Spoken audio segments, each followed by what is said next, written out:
Hey guys, welcome on my YouTube channel Surgery Lecture by तरंगी Goswami. So guys, आज का video कुछ अलग तरीके का है। आज मैं एक टॉपिक पढ़ने वाली हूँ, वो भी आप सबके साथ, और एक बहुत छोटा सा सेशन है। अगर आपको ये सेशन पसंद आता है तो आगे हम ऐसे और बहुत सारे वीडियोस करने वाले हैं, बट उसके लिए आपको मुझे कमेंट सेक्शन में बताना पड़ेगा कि आपको ये वीडियो पसंद आया है या नहीं आया है।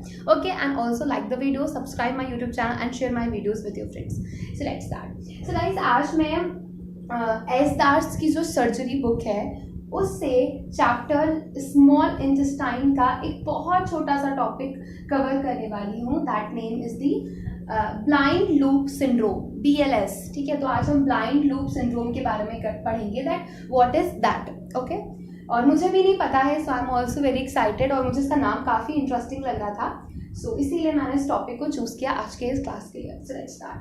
When there is a stagnation of small intestinal contents by the structure, मतलब कि अगर स्मॉल इंटेस्टाइन में स्टैग्नेशन हो जाए, मतलब कहीं पर रुकावट शुरू हो जाए बाय द स्ट्रक्चर, किसकी वजह से?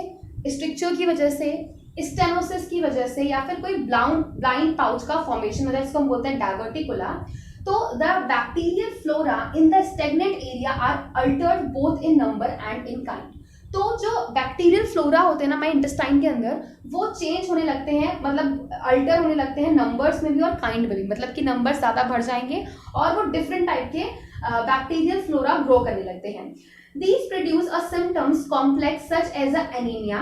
तो ये जो डिसीज है, मतलब लाइक अगर इस तरीके से स्टेनोसिस हो रही है, स्ट्रक्चर बन रहा है या ब्लाइंड पाउच फॉर्मेशन हो रहा है, तो इससे सिम्टम्स आएंगे like the anaemia.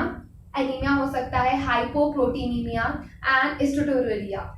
This is called the blind loop syndrome. तो मैं छोटा सा यहाँ पर एक नोट्स भी बना लेती हूँ। अगर गाइस आप बोलोगे कि मैं इसका दूसरा वीडियो बनाऊँ विथ माय नोट्स, तो मैं नोट्स के साथ भी वीडियो बना के आपको दिखाऊंगी। तो अभी मैं लिख दे रही हूँ कि किस तरीके से मुझे नोट्स बनाने हैं। तो मुझे जो इसमें बेसिक मेन लाइन लग रही है, वो मेन लाइन ये है, that is the stagnation of small intestinal content by stricture, stenosis and blind pouch formation।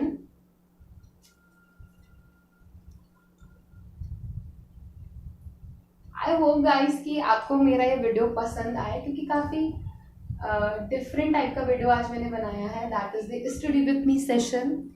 Okay, so इस ब्लाइंड पाउच फॉर्मेशन को हम क्या बोलेंगे? इसको हम डायवर्टिकुला भी बोलते हैं। ठीक है, सो ये जो स्टैग्नेंट एरिया है, जहाँ पर स्टैग्नेशन हुआ है, सो आई शो यू कि मैं किस तरीके से नोट्स बना रही हूँ।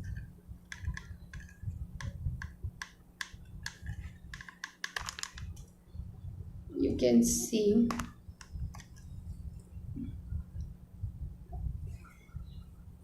तो जहाँ पर जो भी स्टैग्नेंट एरिया है, वहाँ पर बैक्टीरियल फ्लोरा जो है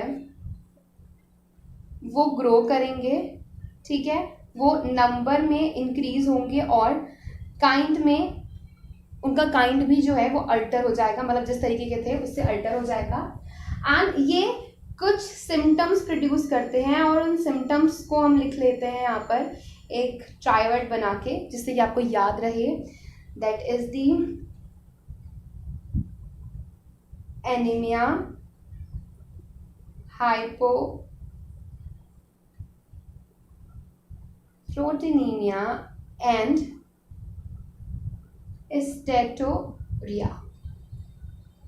ओके, सो ये तीन चीजें हो गई। AHS, so AHS is the main symptoms of the blind loop syndrome। Okay, आगे क्या लिखा हुआ है? सो मैं थोड़ा सा कैमरा सेट कर लेती हूँ। या सो आगे क्या लिखा हुआ है? That is when a blind loop occurs in the distal part of the small intestine।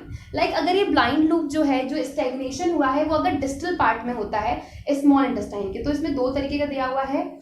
एक तो small intestine के अगर वो distal part में हो रहा है तो क्या करेगा, वो हम देख लेते हैं।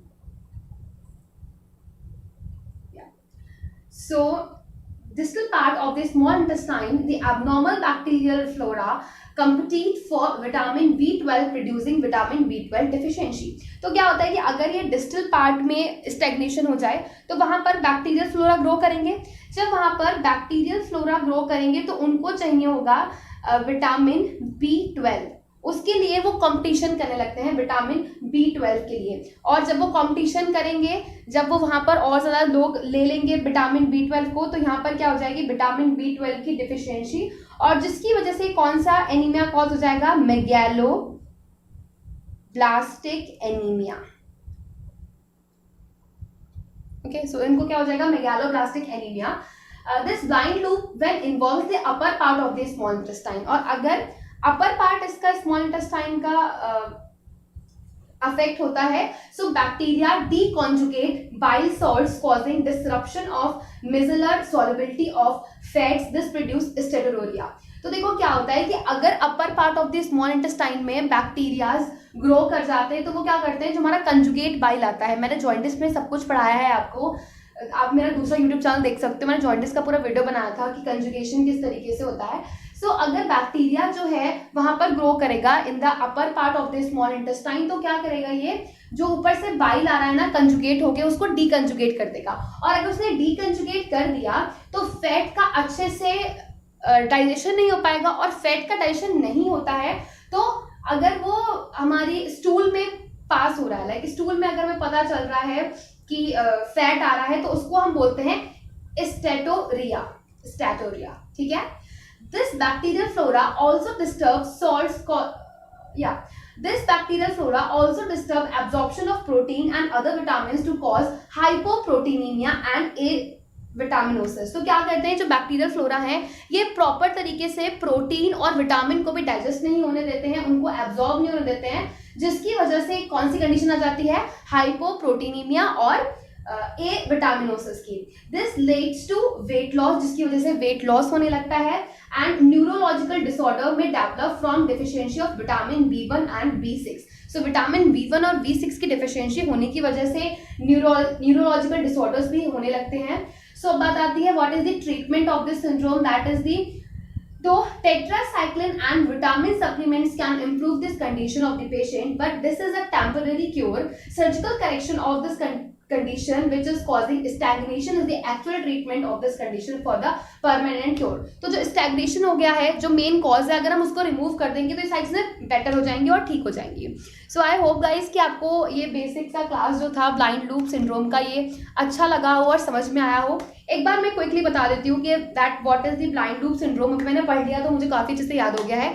ब्लाइंड लूप सिंड्रोम का मतलब ये होता है कि अगर स्मॉल इंटेस्टाइन के किसी भी पार्ट में लाइक स्टैग्नेशन हो गया, stagnation due to the structures, due to some formation of a blind pouch, and उसको हम बोलेंगे डायवर्टिकुला, या फिर अगर स्टेनोसिस हो गई तो वहां पर हो जाता है ब्लाइंड लूप, उसको हम कहते हैं ब्लाइंड लूप सिंड्रोम. ठीक है. इसमें मेन 3 चीजें आती हैं, दैट इज दी एनीमिया हो जाएगा. तो एनीमिया कौन सा होगा, which is the megaloblastic anaemia. Megaloblastic anaemia क्यों हो रहा है, due to the vitamin B12 deficiency. अगर डिस्टल पार्ट पे स्मॉल इंटेस्टाइन में हो जाता है स्टैग्नेशन, तो उसकी वजह से क्या होगा कि वहां पर बैक्टीरियल फ्लोरा और जो है वो वहां पर कंपटीशन करने लगेंगे और विटामिन B12 को ले लेंगे. तो इसकी वजह से विटामिन B12 की डिफिशियंसी हो जाएगी, और एक बार विटामिन B12 की डिफिशियंसी होगी तो कौन सा एनीमिया हो जाएगा, मेगैलोब्लास्टिक एनीमिया. सेकेंड बात आती है कि ये जो बैक्टीरियल फ्लोरा है, अगर ये अपर part of the small intestine में स्टैग्नेशन होता है और वहां पर ग्रो कर जाते हैं अगर ये बैक्टीरियल फ्लोरा, तो they cause steatorrhoea. That is the